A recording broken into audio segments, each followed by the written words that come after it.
6 अप्रैल 1980 को भारतीय जनता पार्टी के गठन के बाद कल 6 अप्रैल 2022 को भारतीय जनता पार्टी 42 साल पूरी कर चुकी है और इस विषय पर हम बात करने वाले हैं आज यमुना विहार से निगम पार्षद और एडीएमसी में स्वास्थ्य कमेटी के चेयरमैन प्रमोद गुप्ता जी से कि भारतीय जनता पार्टी का ये जो सफ़र है वो उसको कैसे देखते हैं।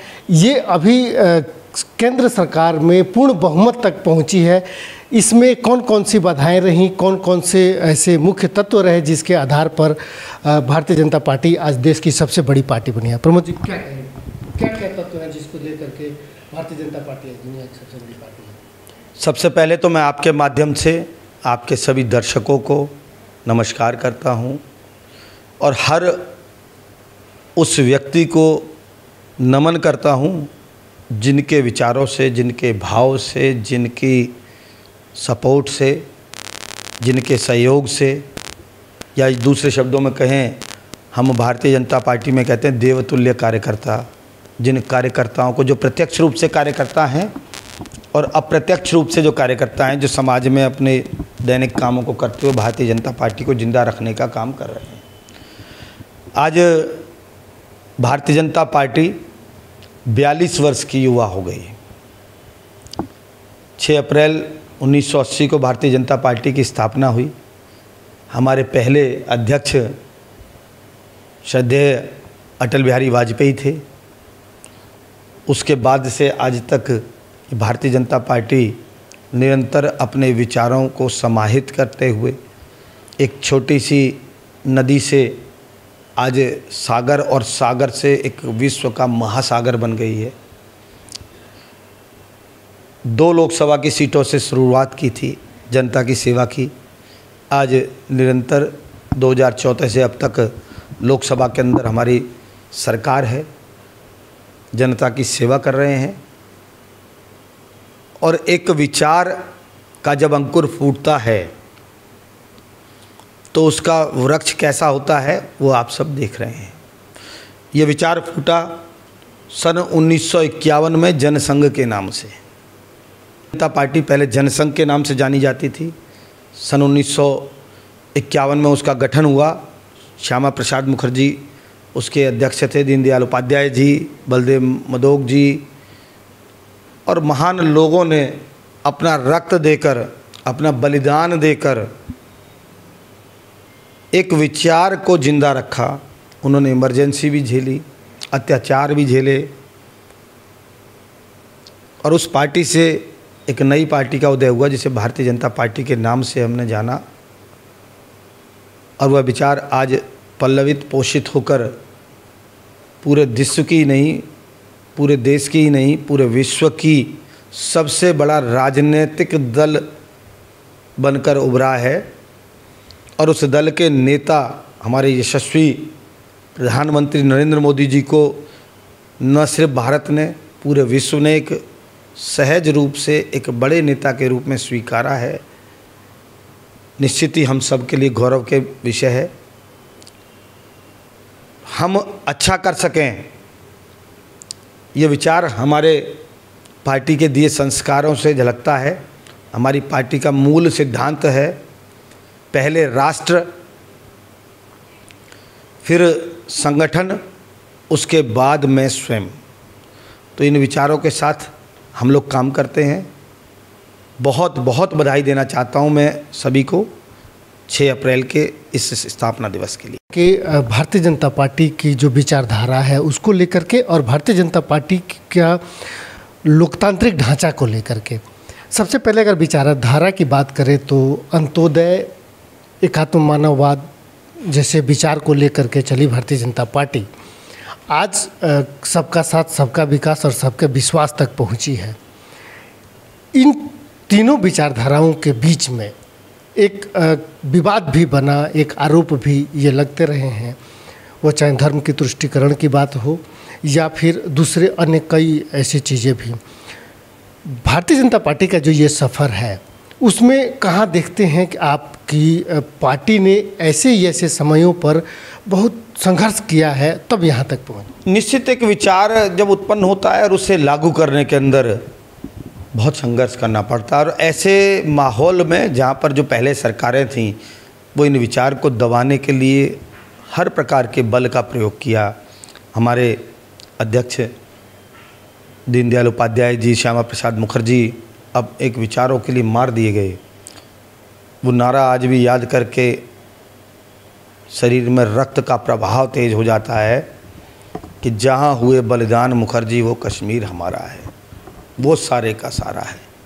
तो आज भारतीय जनता पार्टी ने 370 धारा हटाई, जो हमारी सबसे पहली मांग थी, जिस मूल विचार के लिए भारतीय जनता पार्टी का गठन हुआ। बहुत वर्षों से, 500 वर्षों से विषय अटका चला आ रहा था कि राम मंदिर का निर्माण हो। लाखों मंदिर हैं देश में, मगर एक विचार और एक संस्कार और एक सम्मान की बात थी। भारतीय जनता पार्टी ने उसका आंदोलन किया और प्रखर रूप से उसको आगे लेके गई। लोग हमसे पूछा करते थे कि मंदिर वहीं बनाएंगे मगर तारीख नहीं बताएंगे। आज गर्व से छाती फुलाकर हम कहते हैं कि भारतीय जनता पार्टी के कार्यकाल में वो राम का मंदिर भी, भव्य मंदिर का निर्माण हो रहा है। तो हमने अपने विषयों को जो लिया, एक विचार के लिए, एक राष्ट्रवाद के लिए, और जहाँ तक आप लोकतंत्र की बात करते हैं तो पार्टी के अंदर अगर किसी दल में लोकतंत्र है तो मुझे लगता है सिर्फ और सिर्फ भारतीय जनता पार्टी के अंदर। अन्यथा इसके अलावा जितनी भी पार्टी देखते हैं, या तो सबसे पुरानी पार्टी कांग्रेस पार्टी को ले लीजिए, वहाँ पर एक परिवार के अलावा कोई दूसरा व्यक्ति वहाँ पर अध्यक्ष नहीं बन सकता, दूसरा व्यक्ति कुछ बलशाली नहीं हो सकता। इसके अलावा चाहे आप मुलायम सिंह को देख लीजिए, मायावती जी को देख लीजिए, साउथ में जाके देख लीजिए, पूरे देश के अंदर महाराष्ट्र में देख लीजिए, तो परिवारवाद है, क्षेत्रवाद है और अपनी अपनी पड़ी हुई है। अगर सही मायने में लोकतंत्र कहीं है तो भारतीय जनता पार्टी के अंदर है। और ये लोकतंत्र अंत्योदय को भी दिखाता है। जहाँ कतार में बैठा अंतिम व्यक्ति चाय बेचने वाला इस देश का प्रधानमंत्री अगर कहीं बन सकता है तो भारतीय जनता पार्टी के अंदर बन सकता है। अगर इस देश के अंदर कोई अध्यक्ष बन सकता है तो उसे नहीं पता कि अगला अध्यक्ष इसका कौन हो सकता है। अभी हमारे राष्ट्रीय अध्यक्ष माननीय जेपी नड्डा जी हैं, इससे पहले अमित शाह जी थे, उससे पहले आज तक कभी ये नहीं सुना कि उनका परिवार का अमुख व्यक्ति, उनके परिवार का ये व्यक्ति आगे अध्यक्ष की दौड़ में भी है। सही मायने में पार्टी में लोकतंत्र है, जनता के बीच में तो लोकतंत्र है ही है। जो संगठन, जो पार्टी विचारों से स्वतंत्र ना हो, अपने खुद के अंदर ही लोकतंत्र ना लग सके, वो लोकतंत्र क्या चलाएगी। आज मैं नहीं बता सकता कि हमारा अगला राष्ट्रीय अध्यक्ष कौन होगा, मैं नहीं बता सकता हमारा अगला प्रदेश अध्यक्ष कौन होगा, मैं नहीं बता सकता कि हमारा कौन जिला अध्यक्ष होगा, कौन मंडल अध्यक्ष होगा। यही इस लोकतंत्र की खूबसूरती है, यही अंत्योदय है, यही एकात्मवाद है। आज कतार में बैठा अंतिम व्यक्ति गर्व के साथ कहता है, आज भारतीय जनता पार्टी के शासित केंद्र सरकार के द्वारा आज योजनाएं आती हैं, गरीब, गांव, किसान, बिछड़े, और सिर्फ बातें ही नहीं की जाती, उनके लिए योजनाएं लाई जाती हैं। चाहे वो बेटी बचाओ बेटी पढ़ाओ हो, चाहे ग्रामीण योजनाएं हो, चाहे लोन देने की योजना हो, गरीब का कैसे विकास हो, जगह जगह कैसे स्वास्थ्य पहुँचे, कैसे एम्स पहुँचे, 100 स्मार्ट सिटी कैसे पहुँचे, निर्माण के लिए गाँव के अंदर लोगों को मकान के निर्माण के लिए पैसा दिया जा रहा है। राष्ट्र का अंत्योदय और पंक्ति में बैठे व्यक्ति की अगर सही मायने में कहीं चिंता की जा रही है तो सिर्फ और सिर्फ भारतीय जनता पार्टी शासित प्रदेशों में भारतीय जनता पार्टी केंद्र के अंदर कर रही है। एक व्यक्ति को 5 लाख रुपए इलाज के लिए मिलते हैं, गरीब व्यक्ति के लिए, गरीब व्यक्ति को मकान बनाने के लिए पैसा मिलता है, राशन मिलता है, कोविड के अंदर फ्री वैक्सीन मिलती है, किसानों को सहायता मिलती है। और क्या हम चाहते हैं, बहनों को शौचालय मिलता है। शौचालय तक की 70 वर्ष के अंदर आज़ादी नहीं थी। आज एक मानसिक आज़ादी, विचारिक आज़ादी और सही मायने में अंत्योदय हो रहा है।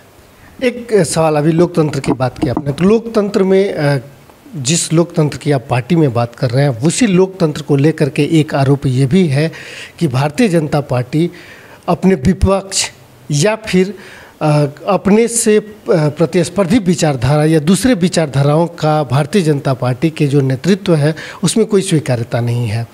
कितना मानते हैं? देखिए, एक परिवार में हम 5 लोग होते हैं, तो कई बार वो 5 लोग भी 100% एक ही बात पर सहमत नहीं हो पाते। यही लोकतंत्र है। आज राष्ट्र ही नहीं, पूरे विश्व की सबसे बड़ी राजनीतिक पार्टी है, और हमारे यहाँ किसी भी एजेंडे को, किसी भी विषय को, हमारे मंडल हो, जिला हो, प्रदेश हो, राष्ट्रीय स्तर पर हो, नीचे से हम अपने विचारों को पारित करके जाते हैं। आपने अगर देखा होगा, हमारे मंडल की कार्यकारिणी होती है, उस कार्यकारिणी के अंदर हम क्षेत्र के मुद्दों को उठाते हैं, वहाँ पर सर्वसम्मति के साथ पास किया जाता है। फिर वो जिले में जाते हैं, जिले स्तर के विषय को समाहित करके। मैं दूसरे दलों के परिप्रेक्ष्य में बात कर रहा हूँ। आप दूसरे दलों के परिप्रेक्ष्य में तो यही कहना चाहूँगा कि सिर्फ परिवारवाद और भारत को कैसे लूटा जाए, इसके नए नए तरीके, नए नए आयाम, सिर्फ और सिर्फ लूट की राजनीति है। जो मुख्यमंत्री कहते थे गाड़ी नहीं लूँगा, कोठी नहीं लूँगा, बंगला नहीं लूँगा, उनके घर में करोड़ों रुपए सरकारी खर्चे से, मेरे और आपके पैसे के खर्चे से स्विमिंग पूल बन रहे हैं। मेरे और आपके दिए गए टैक्स की गाड़ी कमाई से उनके घर में 19 एसी लगे हुए हैं। मेरे और आपके दिए गए पैसे से वो लाल बत्ती वाली गाड़ियों में चल रहे हैं, और आपके गाड़ी कमाई और मेरी गाड़ी कमाई के टैक्स के दिए पैसे से वो अन्य राज्यों में जाकर प्रचार प्रसार कर रहे हैं और फ्री की राजनीति कर रहे हैं, लोभ बांट रहे हैं, लालच दे रहे हैं। और मैं तो यहाँ तक कहूँगा कि इनडायरेक्टली वोटर को प्रलोभन दे रहे हैं, या यूँ कहो रिश्वत दे रहे हैं। दिल्ली में उनकी सरकार है, दिल्ली में तो बहनों के लिए 1000 रुपया नहीं है, पंजाब के अंदर 1000 रुपया हर बहन को देंगे। तो एक ऐसी राजनीति जिसका जन्म ही भ्रष्टाचार के लिए हुआ है, जिसका जन्म ही देश को लूटने के लिए हुआ है, ये दुर्भाग्यपूर्ण है। लोकतंत्र तो बहुत दूर की बात है, सिर्फ चापलूसी, सिर्फ चाटुकारिता, यही हावी दिख रही है। पूर्ण बहुमत लोकसभा में भी, राज्यसभा में भी बहुमत हासिल कर चुकी है। 18 राज्यों में सरकार चला रही है अपने एनडीए के सहयोगियों के साथ भी। क्या आपको लगता है कि अभी भारतीय जनता पार्टी, जैसे आपने बात किया कि एक 42 साल का युवा हो चुकी है, अपने चरमोत्कर्ष पर है? नहीं, मेरा मानना ऐसा नहीं है। मैं संघ का एक स्वयंसेवक हूँ, संघ के विचार रखता हूँ, उस विचारधारा के अनुरूप जीवन जीने की चाह रखता हूँ। आज संघ लगभग कुछ सालों बाद 100 वर्ष पूरे करने जा रहा है, और संघ के विषय में लोग कहते हैं कि 100 वर्ष का संघ होकर और युवा हो रहा है। तो हम तो और भारतीय जनता पार्टी के नेता संघ की उस पद्धति को सीखकर, संघ से प्रेरणा लेकर राजनीति कर रहे हैं। तो मुझे लगता है अभी भारतीय जनता पार्टी का शुरुआत है। 2014 के बाद एक नए भारत की गणना हो रही है, एक नए भारत का निर्माण हो रहा है। अभी शुरुआत है, अभी तो उस स्वर्णिम काल देखना बाकी है। और मुझे पूर्ण विश्वास है, बाकी तो 2 मिनट का नहीं पता साहब किसी का, मगर मुझे पूर्ण विश्वास है कि मैं अपने जीवन काल में, और आप हम भी अपने जीवन काल में उस स्वर्णिम काल को देख पाएंगे जिसमें भारत को उदय होता हुआ देख रहे हैं। हमने कल्पना नहीं कर पा रहे थे कि राम मंदिर का निर्माण हमारे समय में हुआ, हो रहा है साहब। हम कल्पना नहीं कर पाते थे कि जहाँ ऐसे आरे पे रख के बहनों को काट दिया गया, ऐसे अन्याय अत्याचार जिस कश्मीर में हुए, वहाँ जाने की हिम्मत नहीं करते थे, वहाँ 370 हटा दी जाएगी, वो हट गई। तो भारत उदय और क्या, यही तो है। इसी उदय की कल्पना के लिए इस पार्टी का निर्माण हुआ था, और उस उदय की तरफ चल रहे हैं।